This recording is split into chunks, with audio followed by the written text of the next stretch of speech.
Salut à tous, très heureux de vous retrouver pour cette toute nouvelle vidéo. Quand on parle des Rockets, on pense au step back de Harden, aux incroyables séquences de 1 contre 1, ou alley-oop pour Capela.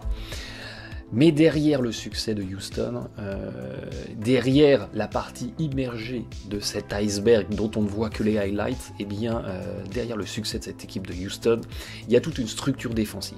Et la clé de la très bonne saison passé de Houston, c'est cette excellente défense qui a fait complètement défaut sur le début de saison, puisque dans les 6 premiers matchs où les Rockets ont eu un bilan catastrophique de 1 victoire pour 5 défaites, eh bien ils ont été la 24e défense de la NBA, et puis sur les 8 derniers matchs, tout va mieux. On a retrouvé une structure défensive correcte, puisque avec un bilan de 6 victoires plus pour 2 défaites, match contre les Kings de la nuit inclus, eh bien les Rockets affichent sur ces 8 derniers matchs la 4e meilleure défense de la NBA. Bref, on retrouve les Houston Rockets qu'on a toujours connus, les mauvaises langues, dont je fais parfois partie, évidemment, ils verront un lien de cause à effet entre la sortie du roster de Carmelo Anthony et le retour de ses bonnes performances défensives. Mais au-delà de ça, je voulais dans cette vidéo vous montrer en quoi cette défense des Rockets, elle me fascine, parce qu'elle est vraiment aux frontières de l'individuel et de la zone. On a vraiment un espèce de panachage de ces deux structures défensives qui offrent des schémas qui posent pas mal de soucis et pas mal de problèmes aux attaques adverses, notamment aux attaques qui génèrent beaucoup de mouvements sans ballon. C'est ce que je vous propose de découvrir dans cette vidéo. On en avait déjà un petit peu parlé dans la vidéo qui s'intitulait « Est-ce que Harden est vraiment devenu un meilleur défenseur ?» Je vous propose de vous replonger dans cette défense des Rockets qui mérite vraiment qu'on s'y intéresse de près. La défense des Rockets, elle repose sur 3 piliers. Le premier, c'est un changement massif sur tous les écrans. Dès qu'il y a 2 attaquants qui vont se croiser, on va avoir systématiquement du côté de la défense des Rockets, par exemple ici sur un hand-off, un changement. Et idem à l'opposé, voyez quand ça croise, il y a un changement. On n'accompagne pas son attaquant. Et c'est très très efficace face à des défenses qui créent beaucoup de mouvements en jeu placé, à l'image des Warriors, parce que ça neutralise tous ces petits décalages. Exemple ici, avec une remise en jeu latérale faite par Iguodala, il y a un petit système en stack, ça c'est un grand classique des Warriors déjà depuis l'ère Mark Jackson. Klay Thompson va jaillir ici en bénéficiant d'un double écran. Et bien côté Rockets, on ne va même pas chercher à essayer d'accompagner Klay Thompson, on va immédiatement changer. Et c'est ce qui se passe sur cette séquence avec un Capela qui vient sortir sur Klay Thompson. Alors certes, cette défense-là, eh bien, elle crée des mismatchs, elle crée des situations où Chris Paul va devoir prendre l'intérieur, où Capela va devoir prendre un attaquant extérieur, mais justement le dispositif il reste relativement viable parce que Capela est l'un des rares intérieurs à pouvoir sortir sur un extérieur et le contenir relativement correctement. Ici, possession Warriors, mise en place de la défense des Rockets. Il va y avoir plusieurs choses à analyser en même temps. Il va y avoir une action côté fort, c'est toute la richesse de l'attaque des Warriors, et une action à l'opposé côté faible, donc plusieurs solutions qui s'offrent aux joueurs qui a la balle en main côté Golden State. Ici, vous voyez qu'il y a un petit écran dans le dos de Chris Paul, et Durant fait le choix de faire une feinte d'écran pour repartir au cercle. Du coup, la défense des Rockets ne change pas, et voyez qu'à l'opposé, il y avait une séquence de démarquage de Klay Thompson, et là, précepte Rockets, on change en défense et on a un Capela qui jaillit, qui se met en deny, en contestation du déplacement, pour empêcher Klay Thompson de jaillir et de se retrouver tout seul. Le ballon repasse dans l'axe, voyez que c'est la même chose à l'opposé, on a un écran sur Durant, on change sur l'écran, Durant se retrouve bien contesté une nouvelle fois par un défenseur des Rockets qui jaillit en deny, on va repasser par Klay Thompson. La défense est une nouvelle fois bien en place, on n'a pas de décalage. Thompson va driver, petite élévation, le panier est marqué, mais globalement la séquence défensive des Rockets elle est très bonne. Regardez bien cette séquence et voilà pourquoi sur Twitter je n'arrête pas de vous dire que les Rockets ils sont aux frontières de la zone. Le ballon est descendu dans l'air. Balle à Kevin Durant, il est tenu par Harden. Petite séquence où ça croise, on change immédiatement. Précepte Rockets. À l'opposé, vous voyez qu'il n'y a pas spécialement de mouvement, c'est figé, c'est statique. On veut essayer de faire poster Green sur Harden. Finalement, Green, il s'écarte, il fait un clear out pour laisser Durant en capacité de jouer le 1 contre 1. Et bien, voyez que Harden, il n'accompagne pas Green. Il reste en défense dans la zone finalement à laquelle il est assigné. Et on est là complètement dans le précepte d'une défense de zone. On n'accompagne pas les joueurs qui croisent. On reste, même si on n'est pas sur un joueur en séquence côté fort, on reste à défendre son compartiment du terrain. Ici, toujours pareil, ça croise, on change. Harden, voyez qu'à l'opposé, eh bien, il est resté en flottement. Il n'est pas venu sortir sur Green. C'est les coéquipiers à l'opposé qui assurent un éventuel marquage sur un renversement. On n'est pas en défense illégale parce que Harden ne reste pas plus de 3 secondes dans la raquette. Et puis, il y a un deuxième pilier de la défense des Rockets, des préceptes défensifs Rockets, c'est dès qu'il y a un joueur qui vient descendre au poste bas, on vient faire prise à 2 sur lui. Et c'est ce que Harden se préparait à faire ici.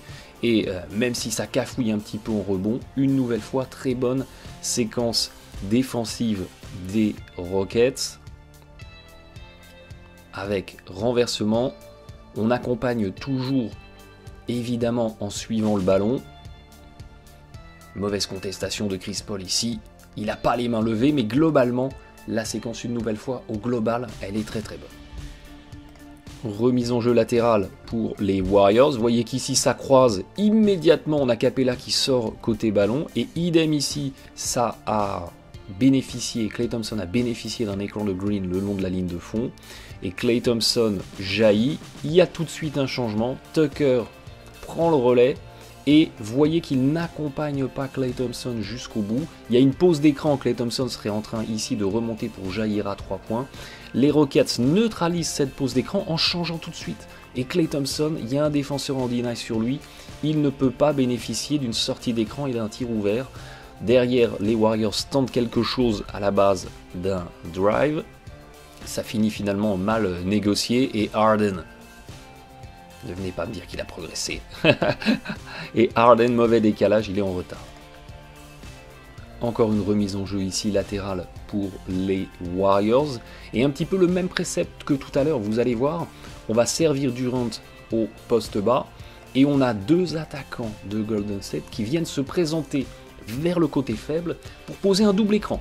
Pour poser un double écran sur un Klay Thompson qui veut jaillir, revenir côté fort, côté ballon, pour faire une réception tir à 3 points, et bien voyez que tout ça est neutralisé dès lors que le défenseur qui défend sur le poseur de l'écran vient tout de suite changer et vient tout de suite se mettre en deny. Et là où il y a une très bonne lecture de la défense des Rockets, c'est que à l'opposé, on a tout de suite un joueur qui défensivement vient se replacer sur l'attaquant qui avait posé l'écran. Durant comprend que la séquence elle a cassé. Il bénéficie derrière d'une isolation. Harden est battu sur le premier dribble et malgré une bonne aide de Capela, les Rockets encaissent le dunk. Toujours une remise latérale côté Warriors. Le ballon arrive ici au poste bas ou à mid-post. C'est toujours le même principe, hein. C'est côté fort, on vient faire une pause d'écran pour un shooter qui se présente côté ballon. Ici, très intelligemment, dès qu'il a posé l'écran, c'est peut-être même une fin d'écran, eh bien Livingston il vient couper fort au cercle parce qu'il sait que ça va changer, ça va se focaliser côté Rockets sur cette pause d'écran.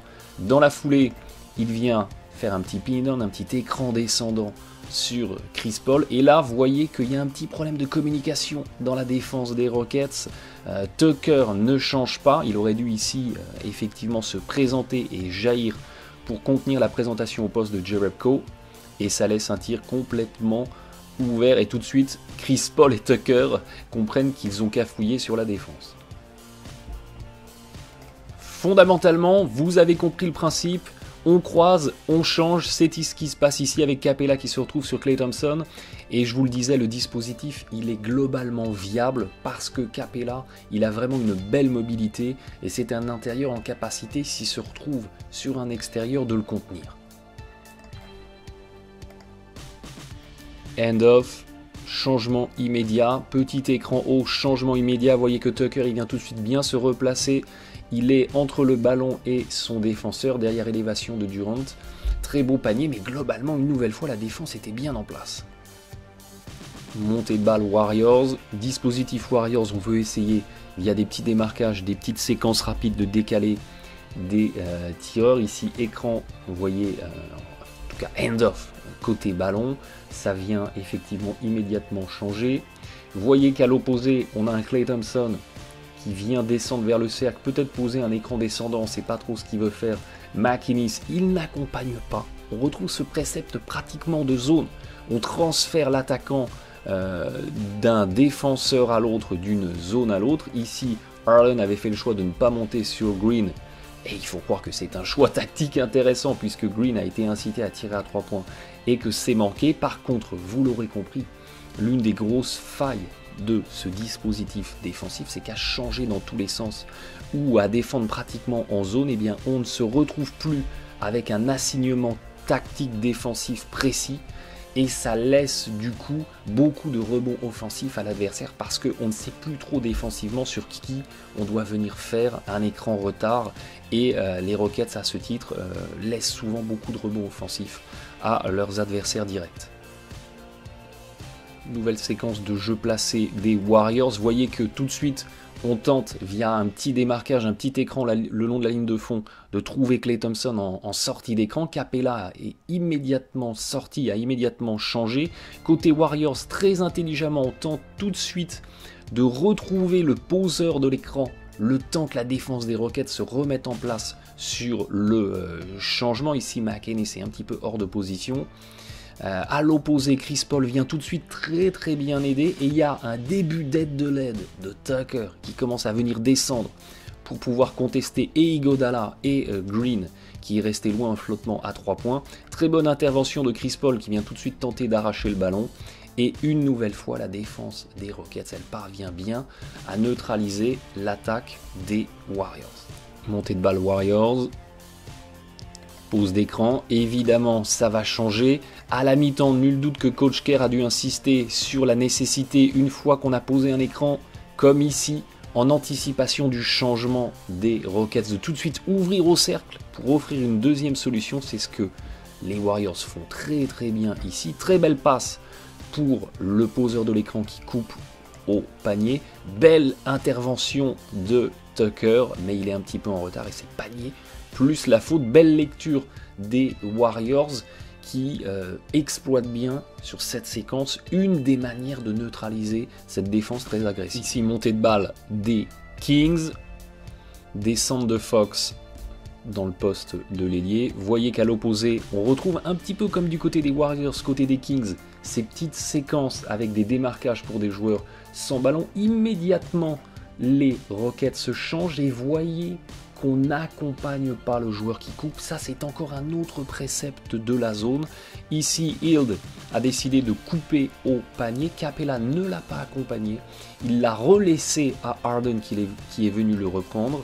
Derrière, petit écran sur le porteur de balle. On change tout de suite. Ça transfère à l'opposé. Belle lecture des Kings qui tentent de retrouver leur intérieur dans la raquette. Mais c'est aussi toute la force des Rockets d'avoir des défenseurs interchangeables. Un Tucker qui arrive ici sans trop de problèmes à tenir un College Time. Et regardez Capella en défense sur des Aaron Fox, un des arrières les plus rapides de la NBA. C'est, de mon point de vue, le seul intérieur, même s'il est ici battu, c'est le seul intérieur à réussir à rester un minimum devant un extérieur du calibre et de la vitesse d'un Fox. Montée de balle Kings, attaque placée mi-terrain, Harden qui défend sur Fox à la montée de balle. On a Buddy Hield qui vient se présenter ici dans l'axe panier-panier. Vous voyez qu'il y a un écran dans le dos de Harden pour Fox qui coupe au panier. Immédiatement on change, on a Capella qui vient prendre Fox. Et puis on a une petite séquence à pinch post au poste haut, ici où on va trouver Bagley avec écran. On vient se représenter pour le handoff et aucun des défenseurs des Rockets ne reste en continuité avec le porteur de balle. On va systématiquement changer. Et c'est tout bête, mais ça neutralise toutes ces séquences, tous ces petits décalages. Fox se retrouve maintenant bien repris par Harden. On va décaler sur Shumpert. Capella saute dans la feinte, se met hors de position, et derrière on a tout de suite un Gordon. On a tout de suite un Gordon qui vient en aide, en compensation, qui conteste relativement correctement, et les Rockets qui verrouillent un stop défensif. Toujours une attaque placée mi-terrain côté Kings, mise en place avec Fox en montée de balle. La séquence elle est intéressante ici parce qu'on retrouve ce principe de non-accompagnement de l'attaquant, qu'on se transfère. Vous voyez ici, on a Bjelica qui vient couper, qui vient faire un clear-out, qui vient en fait dégager la séquence d'attaque. Sur de l'indiv classique, Tucker l'aurait accompagné. Il va croiser, sans doute ressortir ici à l'opposé ou ressortir ici. Eh bien, côté Rockets, pas du tout. Pas du tout. On a Ennis, on a Clark, c'est Clark, pardon, qui est resté en flottement. À l'opposé. Et c'est lui qui récupère Bjelica. Et on a Tucker qui finalement reste dans la même zone que celle où il avait commencé la séquence défensive. Et il se retrouve sur Buddy Hield et Clark. Eh bien, à l'opposé, il a récupéré Bjelica qui vient flotter. Drive ici de Buddy Hield. Alors, c'est pas Clark de venir aider, ça c'est toujours malheureusement un vieux réflexe, les vieux démons de la défense côté fort, parce que si Buddy Hield il décale ici sur Bjelica, c'est 3 points ouverts, c'est en fait à Harden. C'est en fait à Harden de venir descendre depuis le côté faible, depuis l'opposé, parce que ça sera toujours beaucoup plus compliqué d'aller trouver une passe de transfert ici que juste là, et c'est à Capela de descendre un petit peu. Résultat, Buddy Hield, petit tir en flotteur dans la raquette, compliqué, et 2 points pour les Kings. Ok, toujours le ballon dans les mains de Fox. On a le petit écran dans l'axe panier-panier que les Rockets ils vont très rapidement neutraliser en changeant immédiatement. À l'opposé, voyez que eh bien, on a Green qui défendait sur Bagley suite au changement, qui avait commencé la séquence sur Fox, mais qui a changé, qui se retrouve sur Bagley. Eh bien, Green, il va transférer Bagley, tiens, vas-y, je te le passe. On se passe les attaquants dans la défense des Rockets. Il va transférer Bagley à Harden et il va lui continuer sa séquence en venant reprendre un autre attaquant dans le corner. On a un Harden qui se retrouve à défendre sur l'intérieur au poste bas. C'est bien dévié, isolation, on tente d'attaquer Harden. Et deuxième pilier de cette défense des Rockets, je vous le disais, c'est dès qu'il y a quelqu'un à la balle au poste bas, on vient faire prise à deux de l'opposé depuis Green. On a une belle compensation de Gordon et de Hartenstein qui, à eux deux, arrivent à être en capacité de contenir 3 attaquants. Et on a une attaque des Kings qui est enrayée et perte de balle. Montée de balle Kings, séquence très intéressante parce qu'elle illustre un petit peu comment on peut malgré tout essayer de contenir cette défense des Rockets. Petit shallow cut ici de Bogdanovic. Vous voyez qu'immédiatement on change tout ça. Ici on a Fox qui se retrouve face à Hartenstein, évidemment. Énorme avantage de vitesse, très bon drive de Fox. On a une bonne aide à l'opposé de Clark qui vient bien fermer l'accès au panier de Fox. Et on a un Gordon qui se retrouve à devoir être entre les deux joueurs à l'opposé sur le renversement. Il a fait, entre guillemets, le pari que la balle allait arriver à Schumpert ici dans le corner. Et très belle lecture de Fox qui retrouve Bogdanovic. Harden va se mettre complètement hors de position en sautant dans la feinte, le cascadeur Harden. Ah, et ça, que serait la défense des Rockets sans des petites cascades de temps en temps de Harden. On a Bogdanovic qui vient attaquer dans l'intervalle une nouvelle fois. On a derrière un bon joueur, un bon défenseur des Rockets qui vient compenser, qui vient être en aide. On retrouve Fox qui s'était fait oublier ici le long de la ligne de fond. Hartenstein vient bien fermer sur lui, mais derrière Green est effectivement un petit peu en retard pour être en aide de l'aide, et les Kings parviennent à marquer. Autre solution pour réussir à contenir cette bonne défense des Rockets, c'est d'être, comme quand vous attaquez face à une zone, d'être très très agressif en dribble pour attaquer dans les intervalles. C'est-à-dire que tous vos démarquages sans ballon, ils vont être neutralisés par des joueurs qui restent effectivement dans des marquages de zone. Par contre, si vous attaquez en dribble dans un intervalle, donc entre deux défenseurs, vous allez forcément avoir un moment cette défense qui va s'écrouler sur le ballon. C'est exactement ce qui se passe ici. Fox met complètement Harden hors de position sur cette attaque en dribble. Il attire la défense sur lui dans l'intervalle. Il aurait très bien pu retrouver Bagley ici pour une finition fort au cercle, mais avec tout l'élan qu'il a accumulé, eh bien, il s'ouvre le drive et il va marquer avec la faute dans la raquette. Nouvelle attaque des Kings qui va être fascinante pour les qualités de défense de Capela. On retrouve tous les préceptes effectivement de cette défense de Houston avec des changements agressifs sur tous les écrans.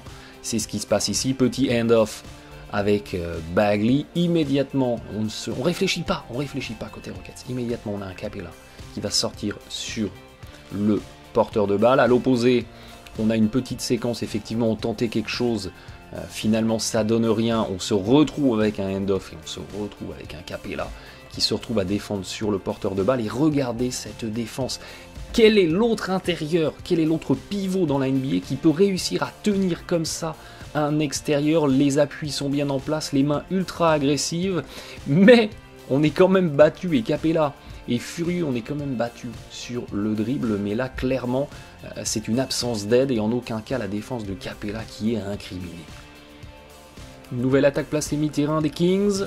Nouvelle tentative de mise en place d'un dispositif avec pas mal d'écrans pour des joueurs sans ballon. C'est exactement ce qu'on retrouve ici, qui est complètement inspiré du dispositif Warriors, hein, vous l'aurez remarqué, avec le double pin down, le double écran descendant pour démarquer le tireur. Immédiatement, on a le défenseur du poseur de l'écran qui vient en deny, qui vient neutraliser la passe. Derrière, on a une deuxième séquence, une séquence à double action. C'est le deuxième effet qui se coule avec un joueur qui se retrouve en sortie d'écran. Immédiatement, Capela revient compenser, revient contester. Petit écran porteur sur Capela, on a Green qui vient compenser sur Bogdanovic. Les Kings trouvent le transfert à l'opposé, mais la séquence est cassée par un coup de sifflet des arbitres. Et vous avez vu une nouvelle fois comment tous ces mouvements sans ballon des Kings eh bien, sont très bien neutralisés par cette défense ultra flottante des Rockets. Nouvelle attaque des Kings, nouvelle défense des Rockets. Toujours les mêmes principes, toujours les mêmes préceptes. Petit hand-off, on change sur le hand-off. Deuxième écran, on change sur l'écran. Ça retransfère dans le coin.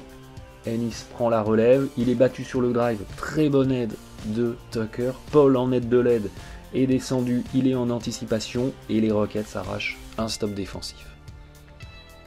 Montée de balle Kings. On retrouve ces petites séquences de démarquage en début de possession. Écran sur le porteur, on change. On tente de retrouver l'intérieur, c'est bien contesté. On a une séquence à nouveau à partir du poste haut. Ça croise en X, vous voyez côté Kings. Très belle lecture de Tucker qui vient contester le déplacement. Cauley-Stein se dit qu'il va peut-être essayer d'attaquer en dribble vers le cercle, mais c'est bien recontesté par Capela. Drive ici de Bjelica et Harden fidèle à lui-même qui se met complètement hors de position avec un gamble, avec une prise de risque totale sur une tentative d'interception par l'arrière et les Kings arrachent un lay-up ouvert. Toujours les Kings en attaque, montée de balle pour Fox.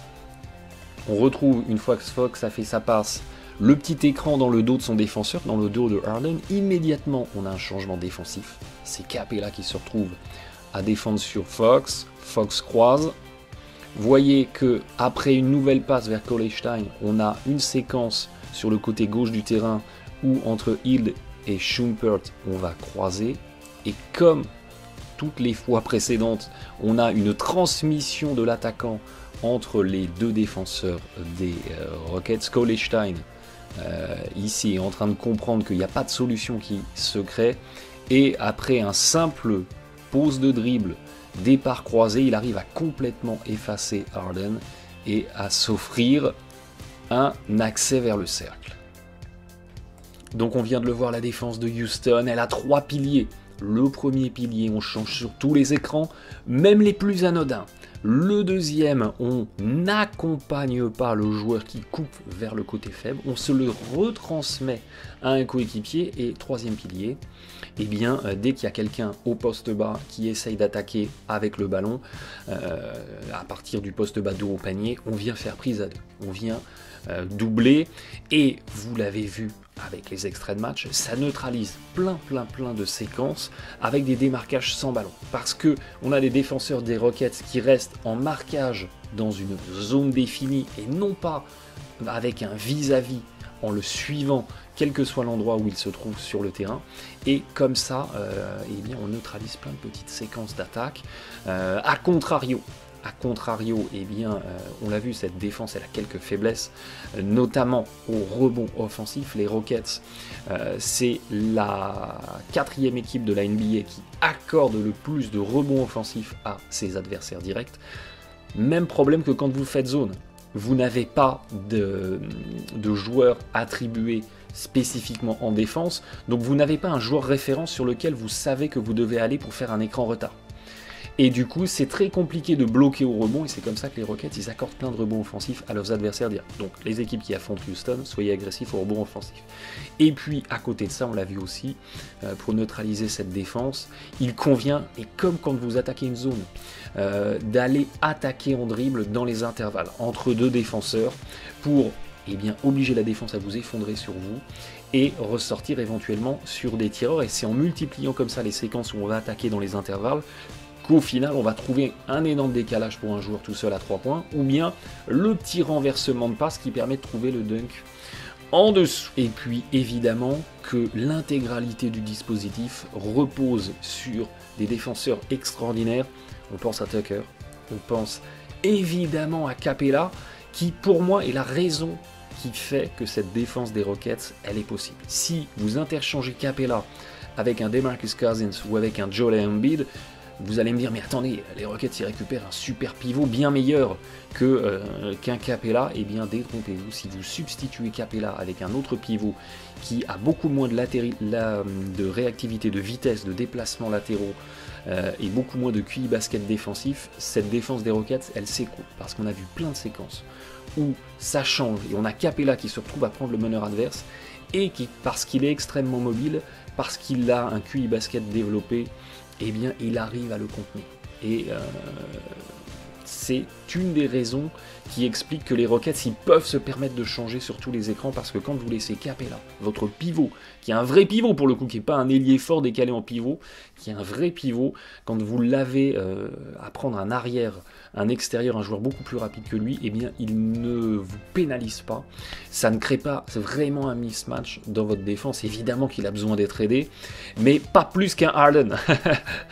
Donc, voilà, ayez en tête Capela, ayez en tête Tucker, on l'a vu dans les séquences, ils font les essuie-glaces, ils compensent, ils sont aussi un petit peu les chefs d'orchestre qui donnent les consignes pour les transmissions de joueurs, et ils sont évidemment ô combien précieux. Bref, les Rockets, ils retrouvent des couleurs, et ça c'est une très bonne nouvelle. L'Ouest, avec les Grizzlies, les Clippers, les Kings, les Lakers, qui montent en puissance par rapport à la saison passée, et des places fortes qui restent des places fortes. L'Ouest va être un bain de sang, mais comme on n'en aura jamais vu. Et c'est tant mieux. Merci de votre fidélité, bon match à tous.